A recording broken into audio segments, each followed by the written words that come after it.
Hey, what's going on? You know who it is, you know what it is. Alright, you guys, instead of breaking this down in 3 videos, I decided to combine these into one because I want to talk about 3 specific subjects that Deontay Wilder talked about. Hey, saw the video with Ness. Great video with Ness from the Boxing Boys. One of Ness's correspondents I'm pretty cool with, Hispanic guy. You know, so shout out to Danny from the Boxing Boys, cool little dude. So he in the military, so shout out to Danny, Hispanic dude.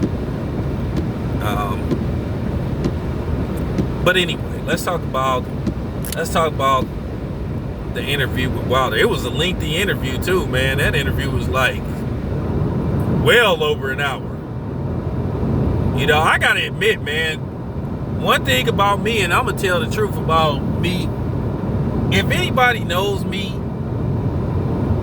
I try to keep my interviews under, like, to be honest with you, I try to keep my interviews like under 5 minutes, really under 3 minutes. I try to do rapid fire, man, because like I said before, when I get these solo interviews, I try to get these dudes out of there as quick as possible, because like I said, man, I don't do like, you know, Marcos and a couple of other dudes, you know, Marcos, whatever, shout out to Marcos from Fight Hub, you know, I don't have a problem with Marcos. But, nevertheless, I don't try to talk to these dudes for 10 minutes and stuff, because at the end of the day, if I spend too much time talking to them, I may lose interest. So if you wonder why a lot of my interviews are short, that's why. That's just my thing. Get them out of there as quick as possible. Get them done before a whole bunch of other people come. Because I really don't like those group interviews, because, you know, when the dudes are talking to all these people, they talking over you and it's hard to get a question in. Because, you know, Sean from Fight Hype, he don't let nobody talk. But Sean is cool. He's a boxing historian, but Sean is cool. So shout out to Sean from Fight Hype. And then Danny from the Boxing Boys, he don't let you damn near get no questions in. So I just really don't like those group interviews. But I'll take them. So if I get a solo interview, I'll try to get those dudes out of there as quick as possible so they can do their media thing. Now, all right, with that being said, let's get to some of the things that Deontay Wilder said. He talked about Big Baby Miller. He talked about Teddy Atlas. And he talked about Floyd Mayweather. Now let's talk about the whole Floyd Mayweather thing.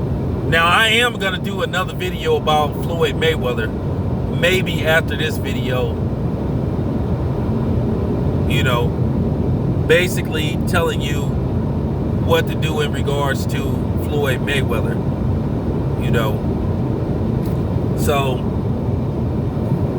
that's probably what I'm gonna do, because I think once again this need to be like really implanted and seated in your head as far as Floyd goes. But I'll talk about that in another video. But let's talk about something Deontay Wilder said. You know, at the end of the day, fact is fact, and I'm gonna tell y'all to watch out for something. So to all my Mexican subs, I got a video pertaining to, you know, Floyd and fighting Mexican boxers, and telling y'all to watch out for something. Watch out for this. Watch out for this, and just watch out. Now keep in mind, Deontay Wilder said, you know what, Floyd never fought any brothers. He hardly fought any black fighters. And I watched this video with Fred, and he went down Floyd's whole resume. And out of 50 fights, they saying that Floyd has only fought less than 10 black fighters. Now here's the thing. The fighters that he didn't fight, more than likely he would have still beat him anyway. I'm not doubting Floyd's skills, but at the end of the day, Floyd was the dude who perfectly played off the black and brown thing. He played off the race issues, and it made him a lot of money.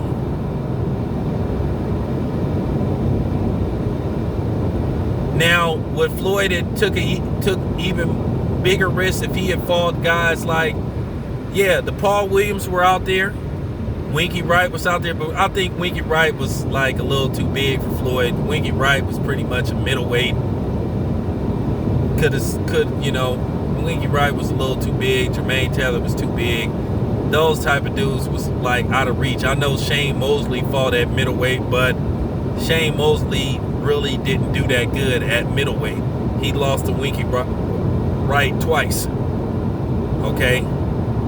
I can't remember what weight class he fought Vernon Forrest at. I don't know whether it was 147 or 154, but he lost to Vernon Forrest twice. And by the way, Oscar notoriously ducked Vernon Forrest. Notoriously ducked Vernon Forrest. Refused to fight him.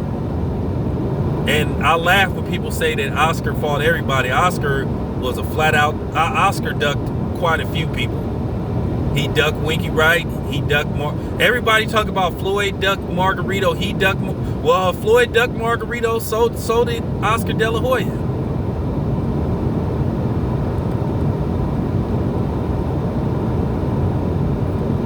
Everybody say Floyd ducked Paul Williams, which that's debatable. Well, Oscar ducked him too. So let's put that in retrospective. Floyd did not fight a lot of black fighters, and I think that's unfortunate. When Floyd became the cash cow, he was all about fighting anybody but the brother. And at the end of the day, can you kind of blame him? Which I don't think is cool, but Floyd made his biggest payday fighting a non-black. And he fought and beat him because of the racial perspective of it. Because he knew there were people that hated his guts, that was against him, that was against black people. He played off of it. He beat the guy, and then, as the saying goes, enough said. So he played off that. Now, to be fair, as far as him fighting Sugar Shane Mosley, when Sugar Shane Mosley, I think, was 38, he did try to fight Sugar Shane Mosley.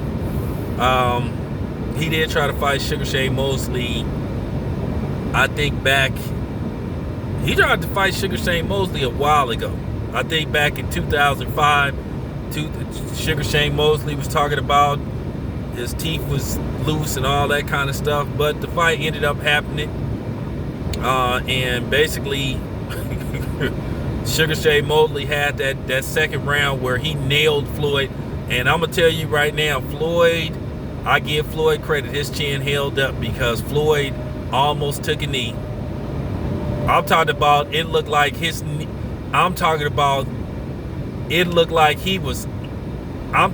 his knee might have been maybe 6 inches away from touching the canvas, and that would have been a clear knockdown for Sugar Shane Mosley.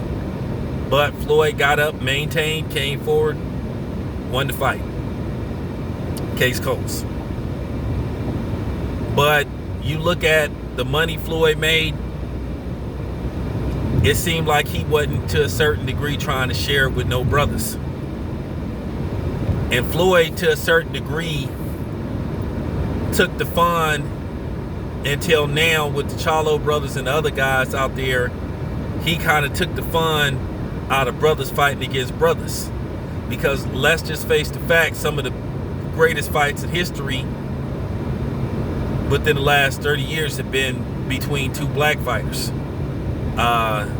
Tyson Holyfield, Tyson Lennox Lewis, Sugar Ray Leonard, Marvin Hagner Hearns. Real talk. So Floyd kind of took that away for a minute. And that did, to a certain degree, hurt the brothers. But then again, Floyd, like I said, he played off the racial hate that people had for him. And it worked. So Deontay Wilder is right for what he said. He is absolutely right. And it is a shame that Floyd didn't give none of these brothers a payday. Now, you've been hearing Crawford hollering about he want to fight Floyd Mayweather. Floyd ain't fighting Crawford. Floyd, that's too big of a risk for Floyd at this time. He not fight Crawford. He not gonna fight. He not gonna fight Spence. Probably not gonna fight Porter neither.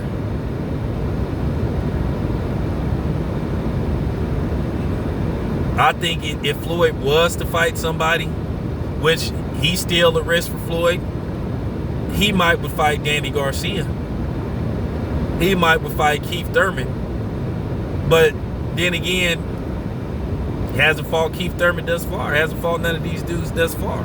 So Floyd right now is at the point he not taking those kind of fights. Like he said, he don't fight for belts. He fight for checks. He already done won belts. He didn't have the prestigious, so-called prestigious titles. He didn't have the WBC. Okay? But yeah, Wilder was right about that. Floyd ain't never gave a lot of brothers a chance. He wanted to be the brother and really didn't try to look out for the brothers. Now, I know some Floyd apologist go, but he fought Berto. He fought Berto. Yeah, as his very last fight. And Berto was paid handsomely. They saying Berto made anywhere. We don't have the exact numbers how much Berto made, but from what people are saying, Berto made anywhere from $6 to $10 million fighting Floyd. Robert Guerrero was paid $2 million up front to fight Floyd, and then he made an additional like $3 million with the pay-per-view and the, et cetera, at the gate. Robert Guerrero walked away with like $5 million when it was all said and done. So, Robert Guerrero is doing fine. But yeah, Floyd didn't give a lot of brothers a chance. Now let's talk about Teddy Atlas. As far as Teddy Atlas goes, Teddy Atlas has been a long time Wilder detractor. He just doesn't like Deontay Wilder for whatever reason. I'm not even finna try to figure it out. But he just one of the many people that just find something wrong with Deontay Wilder. Now, to be fair, Teddy Atlas has criticized Triple G for his lack of a resume. So I'm not gonna go there and say that Teddy Atlas is a racist. I'm gonna leave that alone. I need a little bit more proof, because I've seen him criticize Triple G about Triple G's resume. But he was inaccurate about certain things he said about Wilder. Wilder went out there trying to fight the best guys out there. Keep in mind, he was on his way to fight Povetkin. I think the fight was less than a week away or something, and he was on his way out there, and then y'all know what happened with Povetkin. He got, pop, for having that, stuff in him. Now, so that took away that fight. Keep in mind, Joseph Parker was on the table. He wanted to fight Joseph Parker. Joseph Parker elected to fight Anthony Joshua because he felt Anthony Joshua was the easier and more winnable fight. Now, the Anthony Joshua fight for Parker was a little bit controversial because it seemed to me that the referee wouldn't allow Joseph Parker to fight on the inside. He basically made himself part of the fight. So you draw your own conclusion what I mean about that. Now, we all know for the last year and a half, he's been trying to fight the so-called second best fighter, Anthony Joshua. Anthony Joshua has refused to fight Deontay Wilder. Refused to fight him. Keep in mind, he asked for $50 million. Wilder came up with the money. Then you heard excuse after excuse from Eddie Hearn. I need to see proof. I need to see this. I need DNA. I need, you know what I'm saying, the name of the bank, the banker. You just heard every excuse. But actually what was going on, Eddie Hearn was buying time so that the DAZN deal could go through. And then they tried to play these games and they finally admitted that the DAZN deal that they offered Wilder was botched. It had a lot of flaws in it. They basically tried to Colin Kaepernick, Deontay Wilder before the NFL came with that bogus ass workout, which Eric Reed exposed out the gate, which I exposed out the gate, which quite a few other people exposed out the gate. So, a lot of stuff came full throttle with Wilder and Anthony Joshua. Most people believe Anthony Joshua just didn't want to fight. He didn't feel like he beat Deontay Wilder, and Eddie Hearn basically did not want Wilder and Al Heyman to get the remaining belts. Now you have the rematch coming up in maybe a week and some change. And basically, you didn't heard Anthony Joshua, where he basically said, win, lose, or draw, he still may not fight Deontay Wilder. So that tells you all you need to know about Anthony Joshua and his desire to fight Deontay Wilder. He don't want to fight the dude. But as far as Teddy Atlas go, Teddy Atlas is inaccurate when he says, well, Wilder was spoon-fed opponents. Because that's not true. He seeked the best dudes out there. He fought Luis Ortiz. People can sit up there and holler about, oh, well, Luis Ortiz is 41 years old. Okay, well, that's fine. Well, when he was in his mid-30s, nobody wanted to fight him. After they saw what he did to Brian Jennings, I didn't see people raising their hand. I didn't see Povetkin raise his hand. I didn't see Joshua raise his hand. I didn't see Fury raise his hand. I didn't see Parker raise his hand. Wasn't he undefeated until Wilder got a hold of him? Isn't his only two losses is to Deontay Wilder? So if he's an old man, then how do you explain, in the words of Coach Shelton Harrison, how you gonna explain this? Why didn't he fight the other dudes? Help me, please. Thought so. So, let's be fair about this situation. Real talk. Let's be fair about the situation, man. He did not duck anybody. And he would have fought Klitschko. And the only reason why Anthony Joshua fought Klitschko, hey, we all know Klitschko's history. We all know Klitschko got a suspect chin. Klitschko has been knocked out a couple of times before. We all know that. So, wasn't no surprise. And then the funny part about it was Anthony Joshua, what happened in that fight? Almost got knocked out. Anthony Joshua, when he got dropped, he looked like he wasn't about to get, he looked like he was about to mail it in back then. He looked like he was about to say, you know what, forget it. But he got up and he ended up finishing the fight. He ended up finishing Klitschko and retiring him. Okay? So Teddy Atlas doesn't know what he's talking about. But I'm not going to say he doesn't know what he's talking about. I'm just going to say I disagree with Teddy Atlas and he's wrong.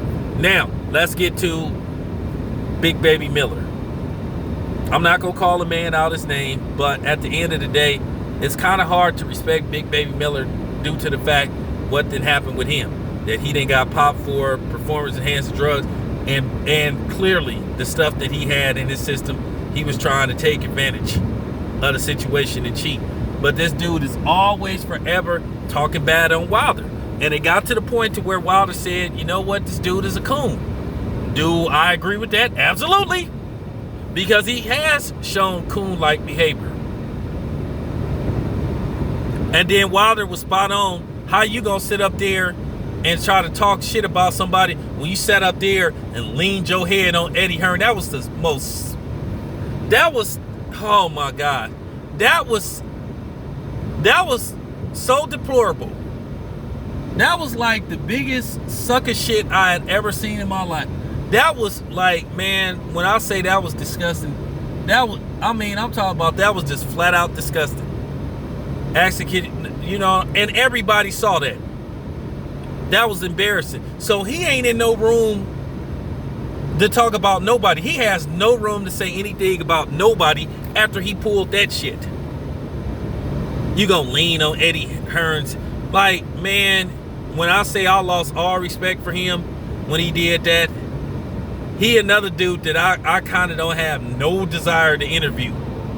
That when I say that was the most weakest thing I ever saw in my life, I was like, wow. Weak. That was so mentally weak. When he did that, I was like, oh my God.